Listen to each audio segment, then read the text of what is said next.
Exit poll ನಿಮಗೆ ಗೊತ್ತಿಲ್ಲ. ಈಗ ನಿಮ್ ಟಿವಿ ಅವ್ರು ಮಾಡ್ಬೇಕದ್ನ, ನಾವೆಲ್ಲಿ ಮಾಡ್ಬೇಕು?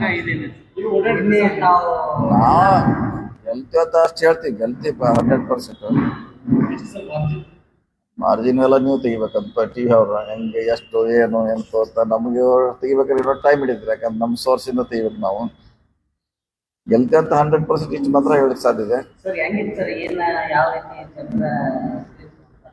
ಎಲ್ಲ ಕಡೆ ಓಡಾಡಿದ್ರಿ, ಪ್ರತಿಯೊಂದು ಮತಗಟ್ಟೆಗೆ ವರದಿ ತರಿಸ್ಕೊಂಡಿದ್ರಿ, ಸಿಕ್ಕಾವಿ ಮತ್ತು ಇದನ್ನ ಹೋಲಿಕೆ ಮಾಡಿದ್ರೆ ಏನಾದ್ರು ಒಂದು ಪಾಸಿಬಲ್ ಇದೆ? ಅಲ್ಲ, ಒಂದು ಕಾನ್ಸ್ಟಿಟ್ಯೂನ್ಸಿ ಹೋದ್ರೆ ಒಂದು ಡಿಫ್ರೆಂಟ್ ಇರುತ್ತೆ. ಅದಕ್ಕೂ ಹೋಲಿಕೆ ಮಾಡ್ಲಿಕ್ಕಲ್ಲ. ಅಲ್ಲಿ ವಾತಾವರಣ, ಅಲ್ಲಿ ಜಾತಿ ವ್ಯವಸ್ಥೆ, ಡೆವಲಪ್ಮೆಂಟು, ಭೌಗೋಳಿಕವಾಗಿ ಎಲ್ಲ ಸಮೀಕರಣ ಬೇರೆ ಬೇರೆ ಇರ್ತಾವೆ. ಒಂದೇ ಕಾನ್ಸ್ಟಿಟ್ಯೂನ್ಸಿಗೆ ಒಂದು ಹಿಂಗೆ ಅಂತ ಹೇಳಿಕ್ಕಾಗಲ್ಲ. ಅಲ್ಲಿ ಹೋದ್ರೆ ಡಿಫ್ರೆಂಟ್ ಆಗೇ ಇರ್ತದೆ. ಸಿಗ್ಗಾಂವ್ ಡಿಫ್ರೆಂಟ್ ಆಗಿತ್ತು, ಇದು ಡಿಫ್ರೆಂಟ್ ಆಗೇ ಇತ್ತು. ಅಲ್ಲಿ ಹೋದ್ಮ್ಯಾಗ ನಮಗೆ ಗೊತ್ತಾಯ್ತು ಏನು ಕೆಲಸ ಮಾಡಬೇಕು, ಹೆಂಗೆ ಮಾಡ್ಬೇಕಂತ.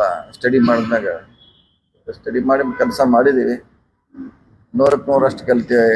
ಅದು ಅಷ್ಟು ವಿಶ್ವಾಸ ಇದೆ. ಬಹಳಷ್ಟು ಧರ್ಮ ಮತ್ತು ಜಾತಿ ವಿಚಾರ ಈ ಬಾಗಲಕೋಟೆ ಚುನಾವಣೆಯಲ್ಲಿ ಬಹಳಷ್ಟು ಚರ್ಚೆ ಇದೆ. ಅದು ಏನಾದರೂ ಮತದಾರರ ಮೇಲೆ ಎಫೆಕ್ಟ್ ಆಗ್ಬೋದಾ? ಮೂಲಕವಾಗಿ ಮುಖೇಶ್ ಹೇಳಿಕೆ ಕೊಟ್ಟಿದ್ರು ಸರ್, ಪಂಚಾಯತಿಂದ ಪಾರ್ಲಿಮೆಂಟ್ ನಾವೇ ಇರಬೇಕು, ಹಿಂಗಾದ್ರೆ ಆಡಳಿತ ಮಾಡಬೇಕು. ಆ ಸ್ಟೇಟ್ಮೆಂಟ್ ಮಾಡಿದ್ರೆ ನಾನು ನೋಡಿದ್ರೆ ಅವ್ರ ವಿಡಿಯೋಗಳ. ಅದು ಸಾರ್ವಜನಿಕವಾಗಿರೋ ನಾವು ಆ ರೀತಿ ಹೇಳಲಿಕ್ಕೆ ಆಗೋಲ್ಲ. ಅದು ಯಾವಾಗ ವ್ಯತಿರಿಕ್ತ ಪರಿಣಾಮ ಅವ್ರಿಗೆ ಆಗುತ್ತೆ. ಅದು ಆ ಥರ ಮಾಡಿದ್ರೆ ಅದರ ವ್ಯತಿರಿಕ್ತ ಪರಿಣಾಮ ಖಂಡಿತವಾಗಿ. ಯಾಕಂದ್ರೆ ನಾವೆಲ್ಲರೂ ಸಮಾನ ದೃಷ್ಟಿಯಿಂದ ನೋಡಬೇಕಾಗ್ತದೆ, ಬರೀ ಜಾತಿ ಧರ್ಮ ನೋಡೋಕ್ಕಾಗೋಲ್ಲ. ಸೊ ಒಂದು ಸತ್ರದ ಪರಿಣಾಮ ಬೀರ್ಬೋದು. ಯಾವ್ದು ರಾಜಕೀಯ ಧ್ರುವೀಕರಣ ಆಗುವಂಥ ಚಾನ್ಸ್ ಇದೆ.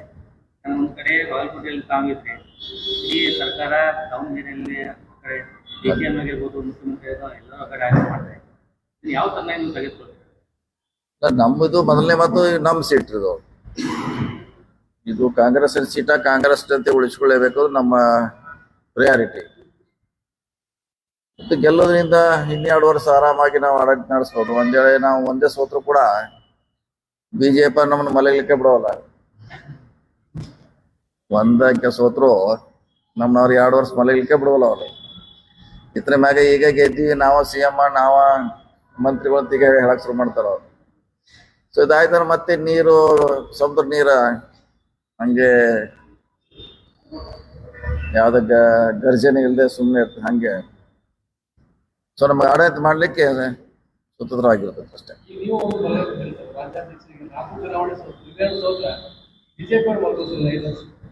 ಅಟ್ಲೀಸ್ಟ್ ಈಗ ನಮ್ಗೆ 2 ವರ್ಷ ತೊಂದರೆ ಕೊಡಲ್ಲ ಅಂತ ಆರಾಮಾಗಿರ್ತಾರೆ. ಇಲ್ಲಾಂದ್ರೆ 2 ವರ್ಷ ನಮ್ಗೆ ಮಲಗ ಬಿಡೋದಿಲ್ಲ ಅವರು.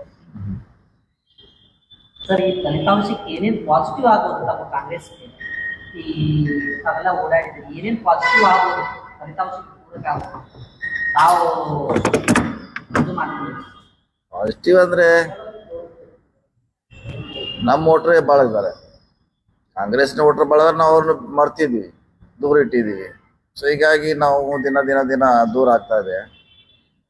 ಸೊ ಅವ್ನು ವಾಪಸ್ ಪಡೆಯುವಂಥ ಯಾವುದೇ ಕಾರ್ಯಕ್ರಮ ನಮ್ಮಲ್ಲಿ ಇಲ್ಲ. ಮಾಡಬೇಕು, ಅವ್ರ ಹತ್ರ ಹೋಗ್ಬೇಕು. ನಮ್ಮ ಕಾರ್ಯಕ್ರಮ ನಾವು ಏನು ಮಾಡಿದ್ದೀವಿ ಸ್ವಲ್ಪ ನಂತರ ಅದನ್ನೆಲ್ಲ ಅವ್ರಿಗೆ ಹೇಳಬೇಕು. ಯಾಕೆ ಅವ್ರಿಗೆ ಗೊತ್ತೇ ಇಲ್ಲ. ಇನ್ನೂ ಭಾಳ ಜನ ಕಾಂಗ್ರೆಸ್ಗೆ ಐಯಿಂದ SC ST ವರ್ಗದವರೇ ಅಂದರೆ ಅದ್ರ ಬಗ್ಗೆ ಆಸಕ್ತಿ ಇಲ್ಲ. ಯಾಕಂದ್ರೆ ಅದ್ರ ಬಗ್ಗೆ ಗೊತ್ತೇ ಇಲ್ಲ. ನೆಹರು ಏನು ಮಾಡಿದ್ರು, ಗಾಂಧಿಯವ್ರು ಏನು ಮಾಡಿದ್ರು, ಇಂದಿರಾ ಗಾಂಧಿ ಏನು ಮಾಡಿದ್ರು ಅಂತ ಅವ್ರಿಗೆ ಗೊತ್ತೇ ಇಲ್ಲ. ನಮ್ಗೆ ಹೆಂಗೆ ಸ್ವತಂತ್ರ ಸಂವಿಧಾನ ಮೂಲಕ ನಮಗೆಲ್ಲ ಹಕ್ಕು ಸಿಕ್ಕೊಂಡದು ಭಾಳ ಮಂದಿ ಗೊತ್ತಿಲ್ಲ. ಇವನ್ನೆಲ್ಲ ಗೊತ್ತು ಮಾಡೋಂಥ ಪ್ರಯತ್ನ ಆದರೆ ನಮ್ಗೆ ಭಾಳ ಸುಲಭ ಆಗುತ್ತೆ.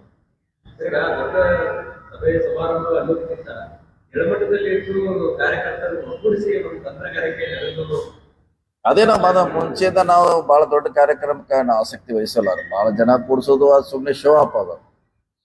ಅದರಿಂದ ರಿಸಲ್ಟ್ ಏನು ಬರೋಲ್ಲ. ಜನ ಸೇರಿಸ್ಬೋದು, ನೀವು ಬೇಕಾದ 50 ಸಾವಿರ ಸೇರಿಸ್ಬೋದು, 1 ಲಕ್ಷ ಸೇರಿಸ್ಬೋದು.